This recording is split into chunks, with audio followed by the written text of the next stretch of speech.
Hi guys, welcome back. The next topic we're studying is diseases of the spinal cord, and first up is going to be Syringomyelia, which basically means dilatation of the central canal of the spinal cord. Now, before we get into the causes behind it, let's look at a couple of aspects of applied anatomy here. So I'll just zoom into this diagram where you can see the central canal, and this is going to dilate in an asymmetrical fashion, putting pressure on the adjoining tracts. You can see that for the clarity in the diagram, I've shown motor fibers in blue on one side and the sensory fibers on the contralateral side, though obviously in reality both motor and sensory fibers would be present on both the sides of the spinal cord respectively. Now, when the central canal will expand, it will put pressure on the corticospinal pathway, and therefore, at the level of the lesion, we can get manifestations of lower motor neuron lesion, but below the level of the lesion, manifestations of upper motor neuron will come. That's mainly because whenever corticospinal pathway is compressed, there's gonna be development of brisk DTRs and Babinski sign in the patient. At the same time, it will also put pressure on the structure in yellow. This structure in yellow is the lateral spinothalamic pathway, and the anatomical arrangement of the fibers in this area are such that the cervical fibers are present most medially, then would be thoracic, then would be lumbar fibers, and the sacral fibers in the lateral spinothalamic pathway are arranged the most laterally. Well, what is the function of the lateral spinothalamic pathway? It's mainly responsible for carrying two sensations. That's going to be pain and temperature sensation. In contrast, you can also see a structure in red, a little more ventrally located. So I'm going to call it the ventral spinothalamic pathway. And this ventral spinothalamic pathway will be responsible for carrying crude touch and pressure. Let's just quickly recall this. I said crude touch and pressure carried by the ventral spinothalamic pathway, and the lateral spinothalamic pathway is carrying the sensation of pain and temperature. The anatomical arrangement of fibers is what I have also shown, that cervical fibers are present most medially, and the importance of knowing this is that when the syrinx will expand in an asymmetrical fashion and when it will put pressure on the lateral spinothalamic pathway, because the cervical fibers are the ones which will be the most medially located, therefore manifestations on the arm would come up initially. Also, you should be aware from the anatomical perspective that in the dorsal column where I'm putting marking at the movement, the sacral fibers are present the most medially and the cervical fibers are present most laterally. You can see that this is totally opposite of what I've shown for the lateral spinothalamic pathway. So you need to get this data right. This that I've currently shown is the posterior column. Well, what is the function of the posterior column? It is responsible for conscious proprioception. Yes, we have both a conscious as well as a unconscious proprioception. Like at this moment, if you're sitting comfortably on a chair listening to me, then you can feel your ankle joint, you can feel your knee joint. You don't need to look down, right, and check out where your knee joint and ankle joint is. I mean, the position of the body, the joint and the position sense, that joint and position sense is relayed to our brain by the posterior column, also called as the dorsal column. Also, if you are maybe in a class and you sometimes will be putting your phone on a vibration mode, so the vibration sense would also be carried by the posterior column slash the dorsal column. And anatomically speaking, remember that the fibers in the posterior column are anatomically arranged such that the sacral fibers are present most medially and the cervical fibers are present most laterally, in contrast to opposite for lateral spinothalamic pathway. And for this topic, mainly you need to remember the data for lateral spinothalamic pathway, which is that the cervical fibers would be affected first, which is why manifestations will occur in the hand. And the manifestations are very surprising. The question will say painless burn in the hand of a patient. You see guys, burns are always horribly painful. I mean, a first degree burn or a second degree superficial burn is going to be horribly painful. But in this guy, his hand accidentally touched the hot plate while he was making tea or coffee or Maggie for himself in the hostel, and he got a burn in the hand, but it does not hurt. See, pain is a feature that brings a patient to a doctor. If you are getting a burn in your hand, it does not hurt. You might keep on neglecting that injury, and as a result of it, this might even translate into a non-healing ulcer. Traditionally, we read about non-healing ulcers in the sole of the foot in diabetic patient, but I'm telling you a very peculiar manifestation. I mean, most of the time, the MCQ that will be asked on this topic will be having this, those one-liner questions would be having this data given, painless burn in the hand. Though if it's a clinical based question, multiple other manifestations would be given. Like I said right in the beginning, lower motor neuron lesion at the level of the lesion, upper motor neuron features like brisk deep tendon reflexes and Babinski sign below the level of the lesion. But for that one-liner MCQ, get this data right. Painless burn in the hand is a feature seen with Syringomyelia. The question then arises, why would this be happening? What are the causes behind development of Syringomyelia? So it could either be a developmental malformation, it could be congenital, or it could be acquired as well. So let's look at the congenital cause behind it, and the congenital cause should be remembered for this condition as Arnold-Chiari malformation. The moment I say that Arnold-Chiari malformation, it's like, suna suna lagta hai, right? I mean, that's we read about this even in pediatrics with neural tube defects. See, Arnold-Chiari malformation is not a neural tube defect. It is associated with a neural tube defect, especially myelomeningocele. So we usually read about Arnold-Chiari malformation type 2 with myelomeningocele association. I repeat the data again. We read about there are total of 4 types of Arnold-Chiari malformation. Type 3 and type 4 are not compatible with life. Type 2 is read by you in pediatrics with myelomeningocele in the topic of neural tube defect, but Arnold-Chiari malformation type 1 is the one which is to be remembered as one of our developmental cause or a congenital cause for development of Syringomyelia in a patient. That effectively means in Arnold-Chiari malformation, the flow of the CSF is affected, because of which the central canal tends to get a little dilated, and this dilation can press on the adjoining pathways, resulting in myriad manifestations. Let us now look at a couple of acquired causes why this could be happening. So it could be a trauma. It could be due to tumors in the spinal cord.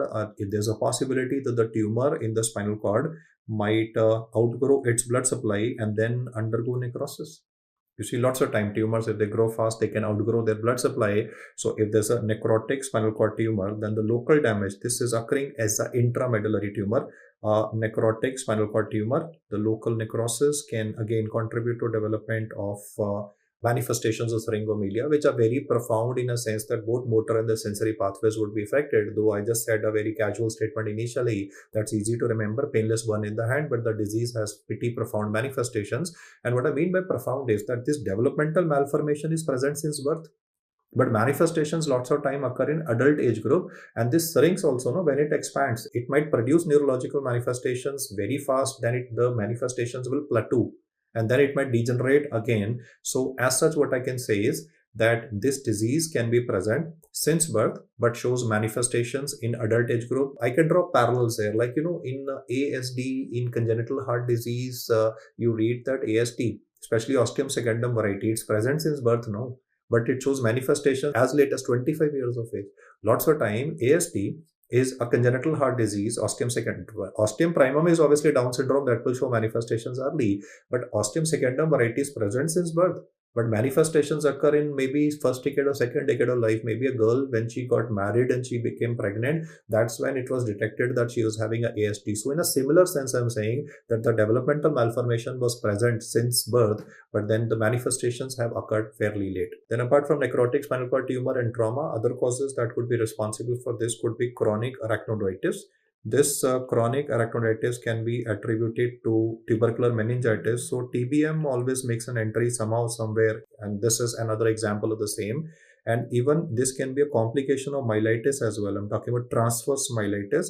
Yes, the autoimmune myelitis where the antibodies can cause damage to the myelin covering of the spinal cord, but as a sequelae of the transverse myelitis, the manifestation can be in the form of Syringomyelia. And this disease is nasty in a sense that the syrinx will not only expand horizontally and press on the adjoining pathways, but it can increase vertically as well.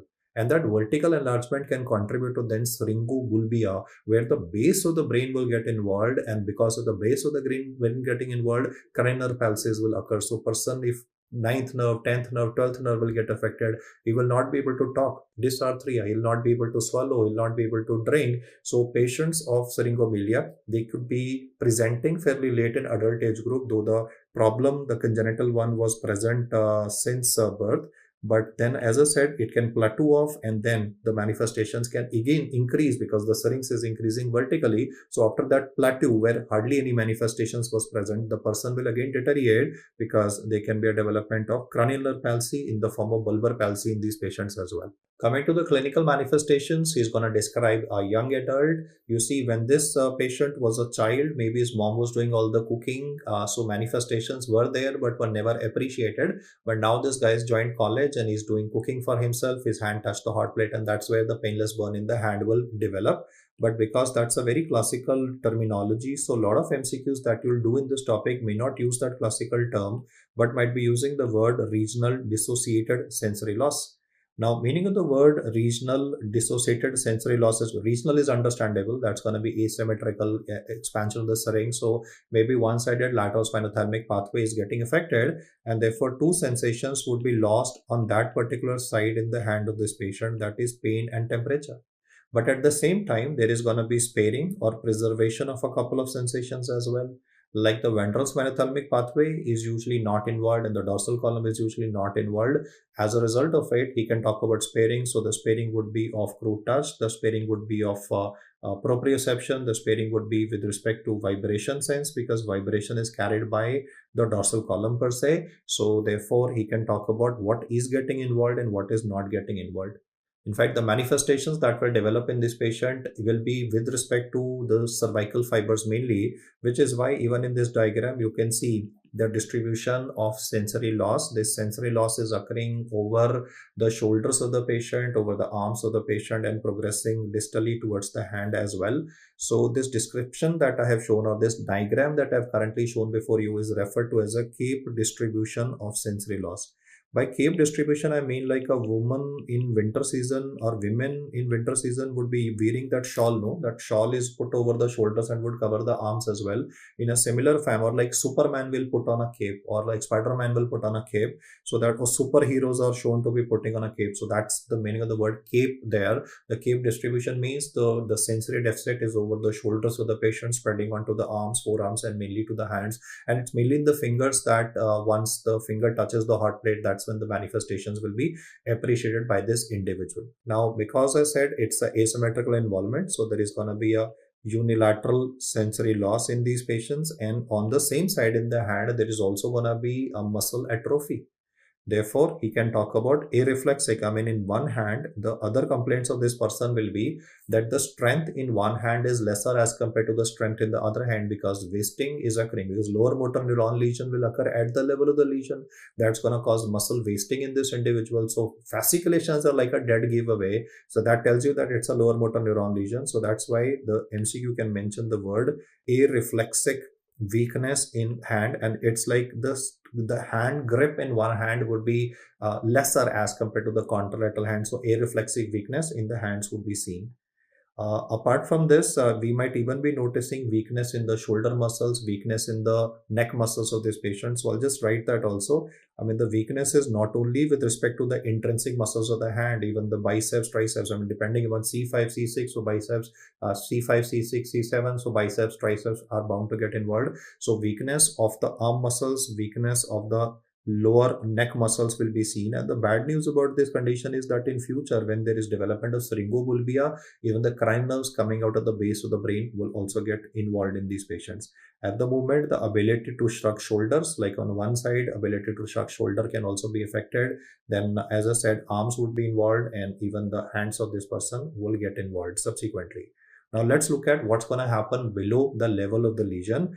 Below the level of the lesion, there is going to be manifestations of upper motor neuron, which means that there is going to be spasticity in the leg of this patient. So let me say if it's a lesion that is, I mean, the syrinx is expanding asymmetrically. If it is putting pressure on the left side corticospinal pathway, then on the left side spasticity would be present. See, in the brain, the point is whenever there is a CNS lesion, manifestations occur contralaterally. So we always get a contralateral spasticity. But in this, what you have to appreciate is that the spasticity that will develop in the leg will be on the same side, because see, crossing over has already occurred at the lower level in the brainstem of the person. So the manifestations of spasticity in the leg of this person would be ipsilateral. Yeah, that's a different thing, that if the syrinx will expand asymmetrically in both directions, then the manifestations can be developing bilaterally as well. And because of the fact that in the later part of the illness, the sacral fibers can get involved as well. So initially we are having cervical fibers only, then thoracic, then lumbar, and then lastly is the sacral fibers getting compressed. So bladder and bowel involvement, and therefore urinary incontinence can also be seen in these patients. That's bad news, because the hygiene component of these patients would be hampered at this moment. Then again, since I was saying the syrinx may be in the cervical part of the spinal cord, and going up to C1, C2 part of the spinal cord is the nucleus of the trigeminal nerve. The trigeminal nerve nucleus is one of the biggest cranial nerve nuclei that extends up to the C2 segment of the spinal cord. So the syrinx will go up and involve the C2 segment. Then there can even be a development of facial numbness in the patient. Along with the trigeminal nerve nucleus, there would also be descending sympathetic fibers. And once these descending sympathetic fibers would get involved, the manifestations would be in the form of Horner syndrome. That's going to be ptosis, meiosis, and hydrosis. And then the next point that I say is very classical for this particular topic. It points towards presence of Arnold-Chiari malformation type 1. That would be presence of cuff-induced headache. So two very peculiar terminologies that I have described for this particular topic is one, painless burn in the hand of an individual, and second is cuff-induced headache. That's responsible for the etiology. I mean, that's the leading etiology, the developmental malformation. The leading etiology, Arnold-Chiari malformation type 1, has presence of cuff-induced headache. Along with that, some of these patients, minority of them, can be having pain also. That could be, along with coughing, the pain could be radiating into the arms and into the hands of this patient. The bad news is that we could be having expansion of the syrinx vertically, and that would contribute to involvement of the base of the brain, and that will cause development of syringomyelia. Due to syringomyelia, now there can be a palatal paralysis, there would be a vocal cord paralysis occurring, and as a result of it, when this person will try to drink water, there's a possibility of nasal regurgitation of fluids. Because of vocal cord paralysis, there would be dysarthria. So, and 12th nerve paralysis implies that tongue weakness would also start coming up in this person. So those features of not being able to drink or not being able to talk properly. By can't talk, I don't mean that there is any aphasia. By can't talk, I mean that there is a dysarthria and a person is having unclear speech, so is not able to explain his needs to somebody. By can't talk, I don't mean aphasia, I mean dysarthria in this patient. So can't drink, can't talk, can't eat. Those are basically manifestations which I can say as what the patient would be saying with respect to the 9th and the 10th and the 12th nerve paralysis, that is bulbar palsy, that occurs in this patient. From the patient's perspective, it would be can't drink, can't talk, and can't eat. And for me, obviously, it's a palatal and a vocal cord paralysis with possibility of nasal regurgitation of fluids, dysarthria, and a tongue weakness, even presence of fasciculations. Fasciculations in these patients could be present in the arm, it could be in the hand muscles, and fasciculations could be present in the tongue as well. Now, for the diagnosis of this condition, the investigational choice would be answered as a MRI spine. And in MRI spine, the syrinx can be very well delineated, as can be seen in this image as well. And in case this syrinx expands vertically, then it can cause syringomyelia as a manifestation. So let's now look at what is the treatment that would be done for these patients.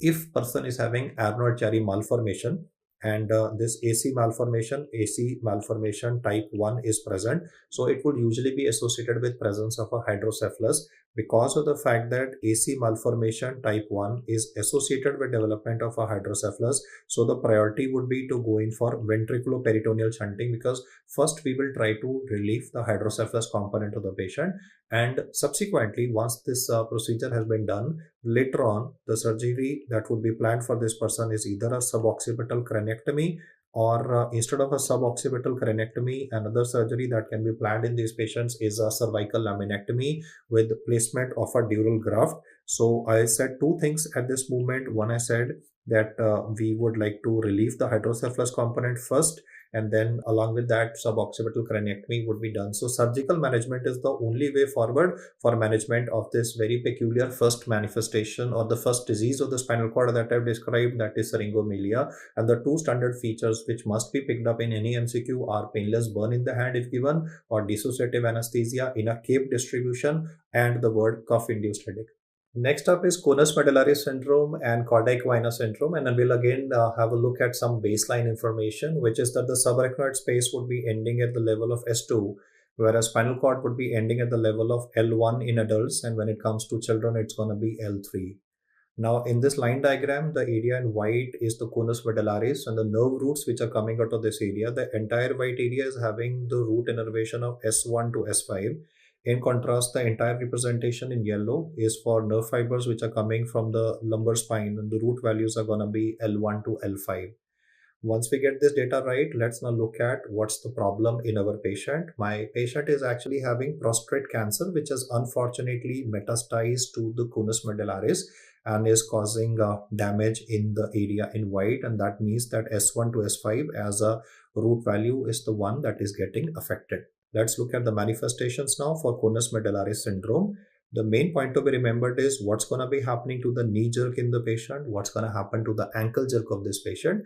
The root value for the knee jerk is L2, L3, L4, and that is not involved. You can see the lesions in right, that is prostate cancer metastasizing to Conus medullaris. So only the white area is getting affected, but as such, the L2, L3, L4 is not getting affected. So the key thing in Conus medullaris syndrome is going to be that the knee jerk of the patient will be preserved. In contrast, the root value for the ankle jerk is going to be S1, S2, and since the S1 nerve root in this case can be severed or hampered, so is S2, so therefore ankle jerk in this patient would be lost. So one of the highlights of Conus medullaris syndrome from the neurological perspective is going to be knee jerk is preserved. Why? Because the damage is actually below the level of wherever the impact is occurring. I mean, the root values for knee jerk are originating much higher as compared to where the actual damage is present.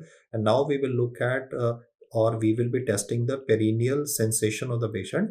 The perineum sensation will be having the same root value as the root value of the urinary bladder and of the rectum, that is S2, S3, S4. So therefore, if S2, S3, S4 is impacted in this patient, as a result of it, the sensation in the perineum is also lost, and therefore it is referred to as saddle anesthesia.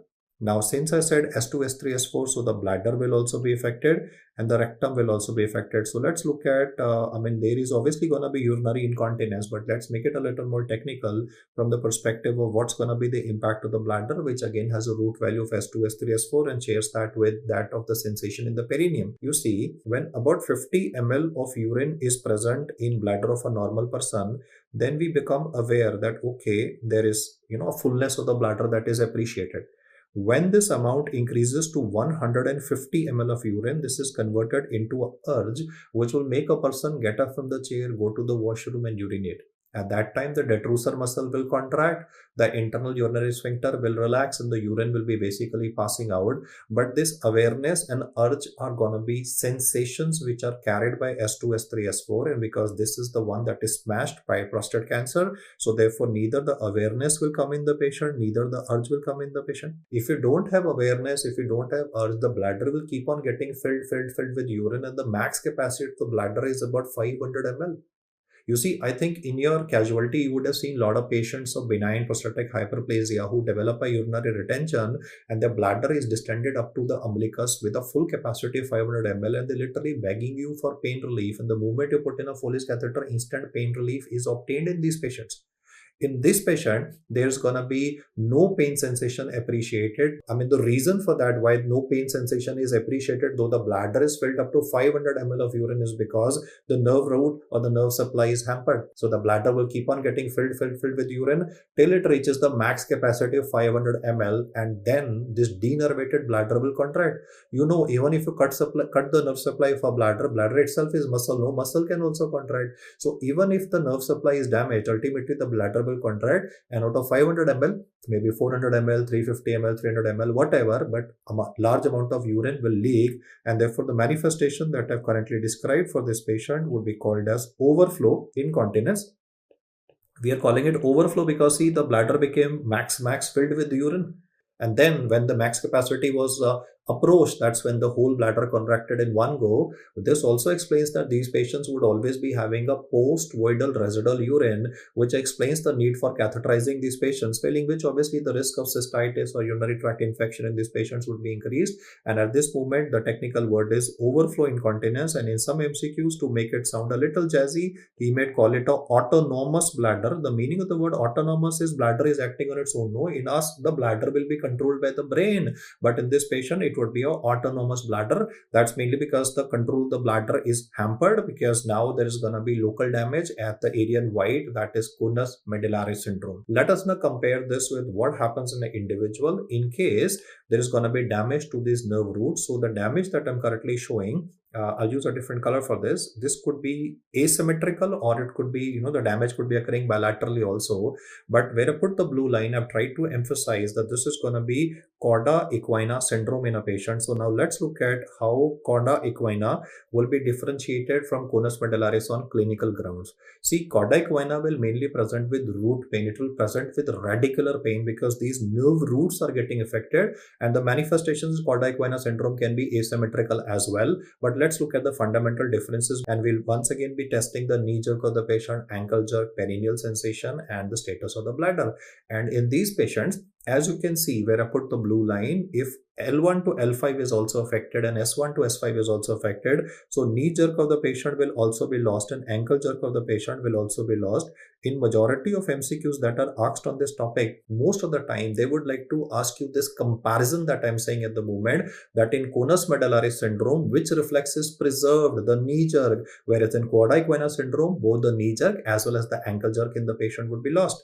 Then whenever I'm going to check out the sensation in the perineum, both patients would be having loss of sensation in the perineum, that is saddle anesthesia. That's a different thing, that if the damage is occurring only on one side in cauda equina syndrome, then the damage, that is saddle anesthesia, may not be present in both sides of the perineum.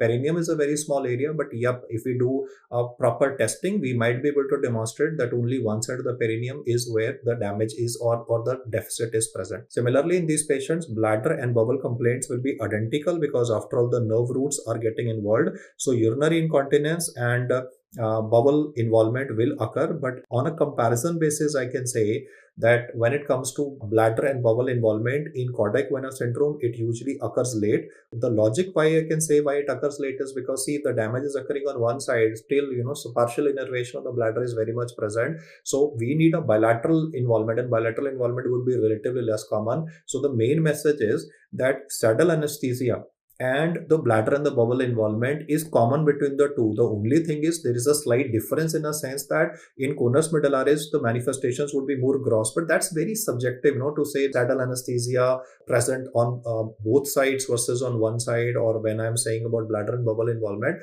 in a sense that bilateral cauda equina syndrome can be having same manifestations as that of cauda equina from the bladder and the bowel perspective. So the main difference between the two, the most MCQs on this topic will mainly focus on this aspect that I was saying, that in conus medullaris syndrome, the knee jerk of the patient will be preserved, whereas the knee jerk is bound to be lost, and that's based on the anatomical orientation that I have mentioned. And the same thing is represented in the theory component itself.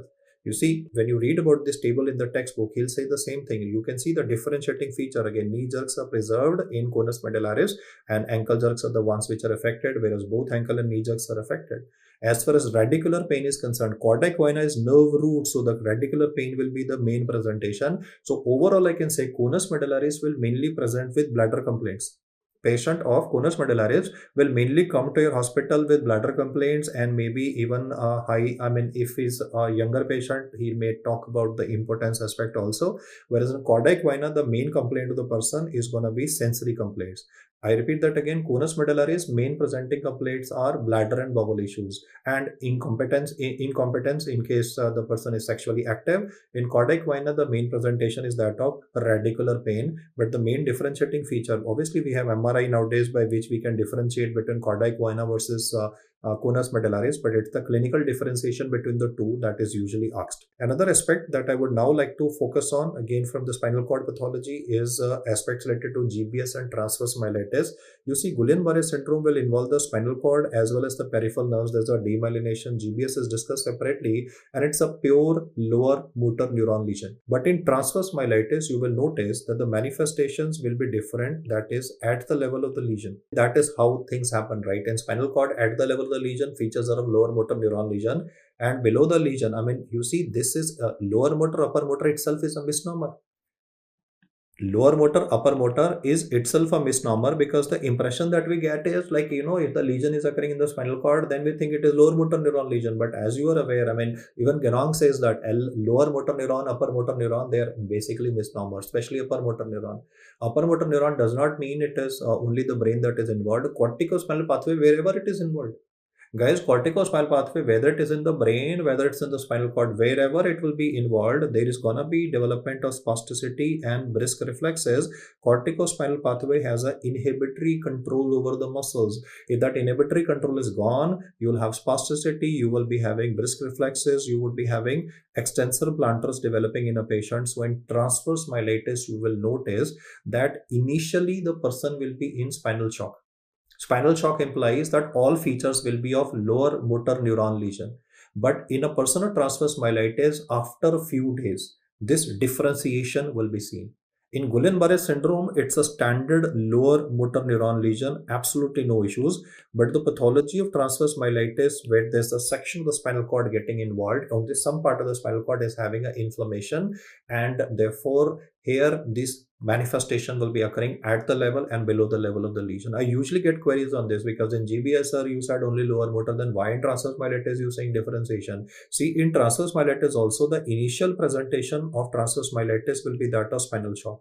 I can give one more example of spinal shock. A guy is working at a height of, let me say, 20 feet and he's doing painting, and the safety cable snapped. He fell down the height of 20 feet. If he'll fracture his spine, there would be features of lower motor neuron lesion. But in the same guy with spinal shock, you will notice after 7 to 10 days, then reflexes will start reappearing, and that's when you will notice this differentiation occurring. So in transverse myelitis also, initially spinal shock, all features of lower motor neuron lesion. This differentiation present at the level of the lesion and below the level of the lesion. And since I introduced the word spinal shock, he can also say that in a patient of spinal shock after 7 days, what is the first reflex to appear? Then the first reflex to appear depends on the source that the examiner is using. In a lot of MCQs, you will answer this as bulbocavernous reflex or cremasteric reflex, as the case may be. So bulbocavernous reflexes and the cremasteric reflex are the first reflexes to appear. However, in some MCQs, you will notice that apart from bulbocavernous reflex, there might be one more reflex given that is called as the delayed plantar flexion, DPR. What do you mean by delayed plantar flexion is that plantar flexion in this case, normally also we get plantar flexion, but here you will have to provide a supramaximal stimulus to get a plantar flexion. See, Babinski sign is extension of the big toe and fanning of the smaller toe, so that's okay. But delayed plantar flexion means you have to provide a much more powerful stimulus than the normal stroking of the sole of the foot that you do, and that's when you get a plantar flexion. This delayed plantar flexion implies that you have to apply a stronger stimulus to get a plantar flexion. This basically precedes the development of Babinski sign. The delayed plantar flexion precedes the development of Babinski sign by a few hours to few days in a patient with spinal shock. So the message is, if he says what is the first reflex to appear in a case of transverse myelitis or in a case of spinal shock, first it was lower motor, then this differentiation will occur at the level of the lesion and below the level of the lesion. Your first answer is bulbocavernous reflex, but in some MCQs, he might even mention this data, delayed plantar flexion. So this is the order of sequence in the MCQ. First best answer, delayed plantar flexion. If not given in options, then bulbocavernous reflex / cremasteric reflex. And then I would also like to mention regarding subacute compound demyelination of spinal cord, which occurs due to vitamin B12 deficiency. The leading cause of vitamin B12 deficiency is type A gastritis. It is autoimmune gastritis, and because dorsal column and corticospinal pathway are heavily myelinated tracts, the demyelination of the dorsal column means that there would be loss of proprioception. So the sensation that was preserved in Syringomyelia, the first topic, is going to be lost in this patient. Joint and position sense would be lost. Because of this loss of joint and position sense, you might even use the word sensory ataxia or Romberg sign. So loss of proprioception is written in MCQs as a Romberg sign also. You will simply be asking the patient to stand with his eyes closed, and you will notice that simply when he will close his eyes, he'll tend to sway to one side as if he's gonna fall. So this looks very peculiar as a statement, right? A person is telling you, sir, I walk into a dark room and I feel as if I will fall.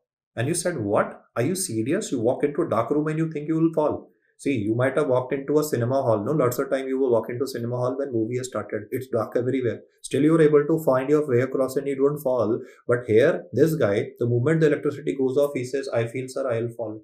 You have to understand, you see, we are able to maintain the position of our body by two inputs. One is visual input. The visual input is scanning my eyes are scanning the room and I can see the position of my body related to other objects. So that is visual input. And even if I close my eyes, close your eyes at the moment, you're not falling, right? How's that happening? Your eyes are not giving information to brain, but still you're not falling. Why? Because your spinal cord is relaying information via the dorsal column, and therefore dorsal column also helps in maintaining the position of the body even when your eyes are closed.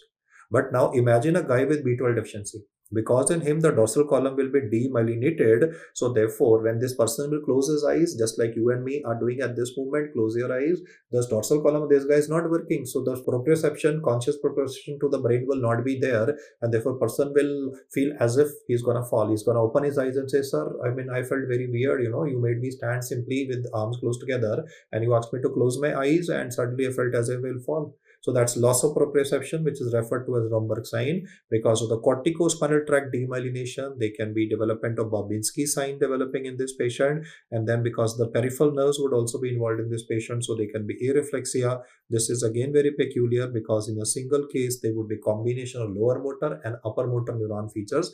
In central nervous system, there are multiple diseases where you get lower motor, upper motor neuron manifestations, like even in amyotrophic lateral sclerosis. But over and above amyotrophic lateral sclerosis / motor neuron disease, one that you have to remember for the exam is vitamin B12 deficiency.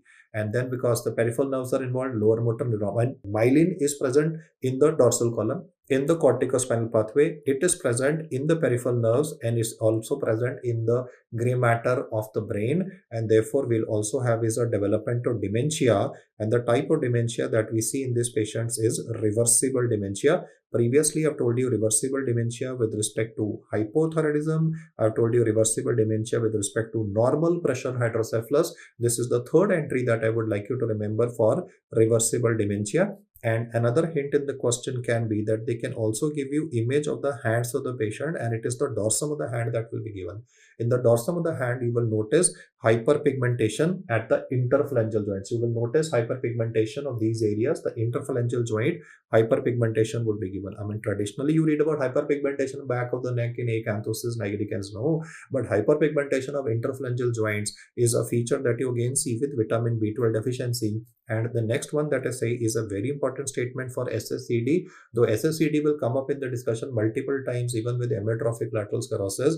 The point is neurological features can coexist, or both hemat features and neurological features can coexist, but lots of time neurological features can exist in absence of hematological features. So the guidelines what are given in Harrison is don't wait for macrocytic anemia or don't wait for hypersegmented neutrophils to be present and then you say, okay, this guy is having macrocytic anemia due to B12 deficiency, so neurological features can develop. Lots of time hemat features may not be there.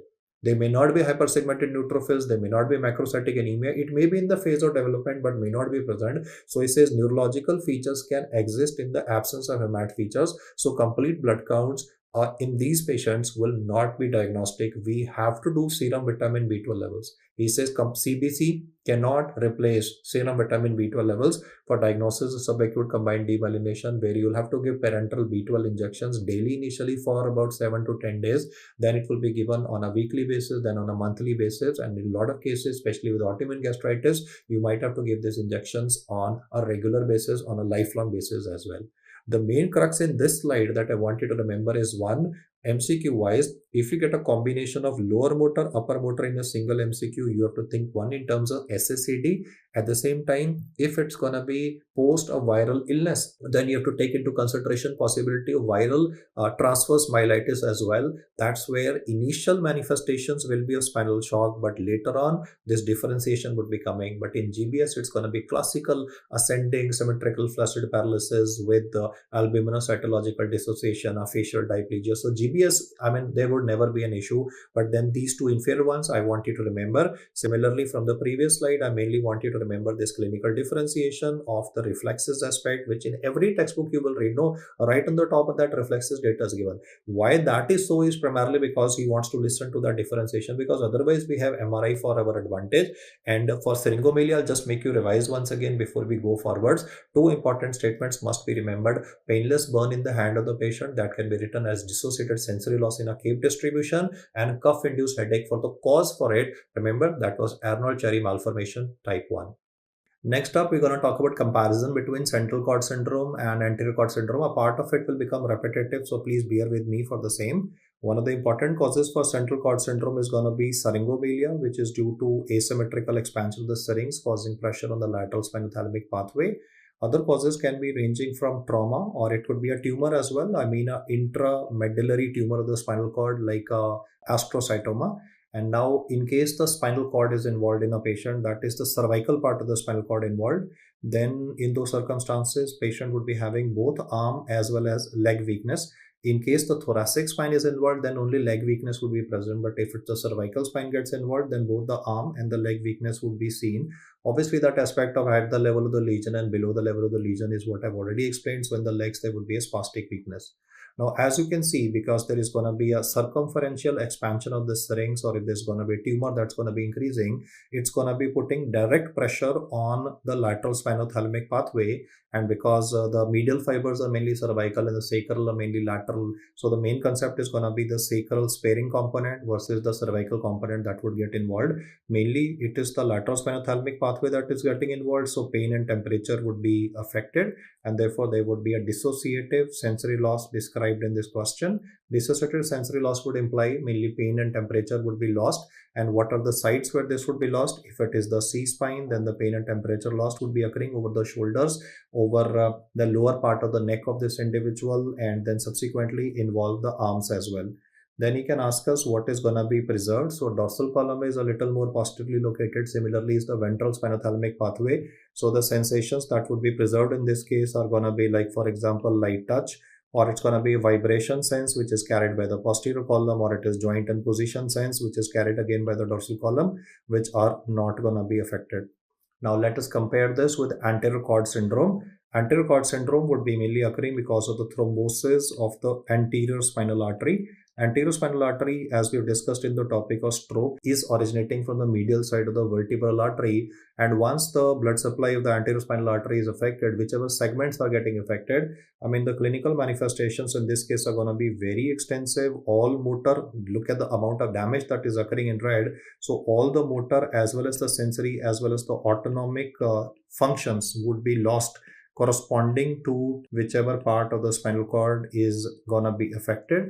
But as you can see, posteriorly speaking or posteriorly located, the dorsal column would still be escaping the brunt of the injury, and therefore most of the time the question will say what is going to be spared in this condition. The except would once again be the dorsal column manifestation. So the vibration sense, the position sense would still be retained in this patient. So that is, I was saying that it would be a bit of repetition, because though we have talked about this in Syringomyelia as well, but then at the same time, he can ask the same data in a different way with respect to central cord syndrome, which would be a slow process, in contrast to anterior cord syndrome, which would be a sudden presentation. So that's again a clinical differentiating point, that anterior cord syndrome will always be like in a flash, like it happened overnight or it happened in a matter of few hours, whereas central cord syndrome, as the tumor would be present, except for trauma, I mean, as far as tumors are concerned or as far as syringomyelia is concerned, it's going to be gradual manifestation. Then I'm going to talk about something which you have read even in physiology, that is hemisection of the spinal cord, that is called as Brown-Séquard syndrome. And the logic for this manifestation is only that lateral spinothalamic pathway node carries pain and temperature. But this lateral spinothalamic pathway tends to cross over 2 to 3 segments higher. That's the main point. I'll say that again. Lateral spinothalamic pathway, suppose it is going up from T12 to T11, then it is going up to T10. So that crossing over of lateral spinothalamic pathway to the opposite side will not occur at T12. The T12 fiber will go up to T11, then to T10, and then will cross over, which basically means that if there is a damage at the level of T10, then manifestations would still be seen at T12 and inferiorly. See, the surprising thing is, when we are talking about hemisection of the spinal cord, we expect manifestations to occur at the same level itself. But in this case, the manifestation will occur 2 levels down, because that, as I said, is the usual crossing over tendency of lateral spinothalamic pathway, 2 to 3 segments higher. And more importantly, the manifestations would be occurring opposite. Let's do this again. In Brown-Séquard syndrome, on the side where the red is present, you can see that the dorsal column of the patient is getting affected. So one simple manifestation would be ipsilateral proprioception loss, or ipsilateral joint and position sense and vibration would be lost in the patient. Another ipsilateral manifestation that would be occurring in this patient is that corticospinal pathway would also be affected.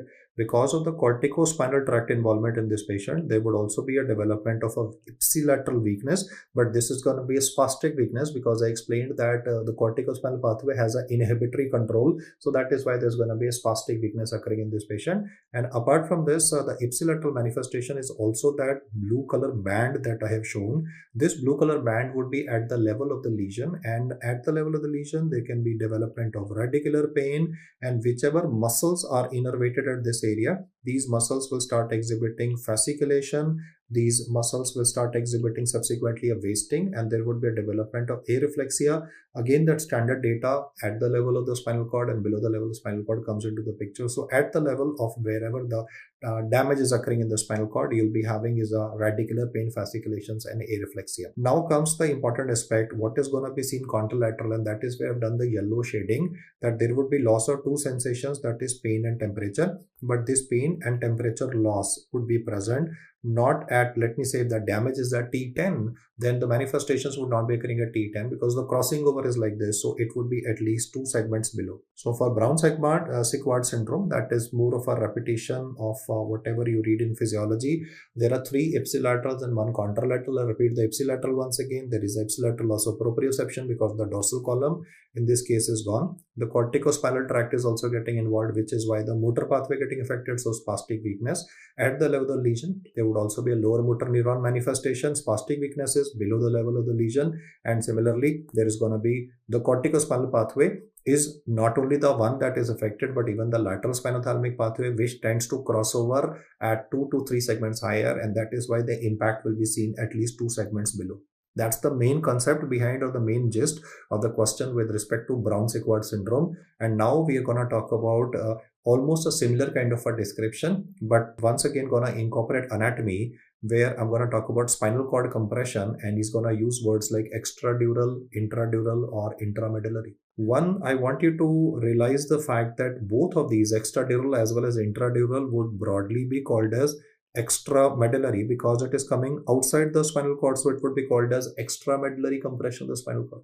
You can see that in the diagram on the extreme right, there is maybe a tumor which is growing inside the spinal cord, so intramedullary. But then the 2 red lesions where I put markings there in blue arrows, they are going to be outside the spinal cord tissue, and they're indenting the spinal cord. They're compressing the spinal cord from outside, and therefore let's look at what the lesions can be. First would be extradural. Most of the time the extradural is going to be a malignant process. And what is the usual malignant process is mainly going to be in the form of cancer. This cancer could be either a breast cancer or prostate cancer. But they're the common ones, are lung cancer that can metastasize to the spine. So this is most of the time going to be a malignant lesion. Whereas when it comes to intradural extramedullary lesion, that is outside the spinal cord, but it's inside the dura mater, most of the time it's going to be a benign lesion. And this benign lesion would be in the form of a neurofibroma. And one, I can also say the fact that as far as a benign tumor growth is concerned, it would be relatively slower. So the manifestations that will be occurring with intradural will be relatively slower as compared to with respect to a lung cancer or breast cancer or prostate cancer, where the manifestations will be relatively faster. Now, what are going to be the manifestations of extramedullary compression? Well, because the nerve roots would be compressed in this case, so early on the disease would start in the form of radicular pain. The logic behind development of this root pain or radicular pain is the nerve roots which are getting compressed, and also the spinal cord is getting indented from outside. Now, because it is getting indented from outside, because the pressure is from outside, I hope you remember that in the earlier part of this discussion, I had spoken about the lateral spinothalamic pathway, and I had said that the sacral fibers are present most laterally and the cervical fibers are present most medially. So the way the pressure will increase here mainly from outside towards inside. So sacral fibers are more likely to get involved in this condition, which is why the textbook will say early sacral sensory loss. Now, this sacral sensory loss may not be well appreciated by the patient, though on physical examination you might be able to pick it up. But like, saddle anesthesia, I was saying, for even the earlier part of the discussion, Conus medullaris, that saddle anesthesia patient is not going to say. From patient's perspective, in Conus medullaris, it was bladder and bowel issues. In Kodak when it was radicular pain. In a similar sense, the main presentation of these patients will also be radicular pain, and on examination, the early sensory loss can be picked up. Then because of this compression on the corticospinal pathway, there can be development of spastic weakness of the legs, and obviously if the mass is going to be in the C-spine, then at the level of the lesion, lower motor and below it, upper motor manifestations would be present. But I'm just writing the standard data that spastic weakness in the legs of these patients would be present with respect to extramedullary compression. And because the sacral fibers are the ones which are getting involved, so also bladder and bowel involvement would come. So urinary incontinence would be one of the predominant reasons why these patients come to you, apart from development of root pain. As far as lung cancer or prostate cancer or any cancer, malignant processes, the manifestations will develop much more faster as compared to a benign lesion like a neurofibroma. Now let us compare this with what's going to happen with respect to intramedullary compression. In intramedullary compression, there is going to be no radicular pain. It's more dull and a diffuse pain or a poorly localized pain that would be appreciated. And apart from this, the main concept is because the tumor will increase from inside towards outside. So the sacral side, the sacral fibers are towards the periphery. So they are the ones which are liable to be preserved in this case. As a result of it, most of the time we'll talk about what is going to be spared, and therefore the perineal sensation in this case as well as the sacral sensation in this case is going to be preserved. I repeat that again. In extramedullary lesion, because the lesion was coming from outside and the sacral fibers are present most laterally, so they are the first ones to get involved. Whereas in intramedullary, the sparing would be most of the time of the sacral fibers, and there would be poorly localized pain. And obviously, we'll be using an MRI to identify whether there is an extradural, whether there is an intradural or an intramedullary. And in combination, extradural and intradural would be classified as an extramedullary lesion. We can use English here. The basic gist of this discussion is just that you need to get the concept right, that once sacral fibers would be the first one to be involved in extramedullary, and the sparing of the same can be seen with respect to intramedullary lesion. So I can say that some part that I've said, I mean, it's only English as far as these two previous slides are concerned. And if you get the data Syringomyelia right, and that concept of at the level of lesion and below the level of the lesion, you are through with this particular topic. So thank you so much for hearing me out, and keep the pressure on. I mean, keep on learning new facts every single day. As I say always, I'll say that again, keep hammering, and you're gonna do great in your careers.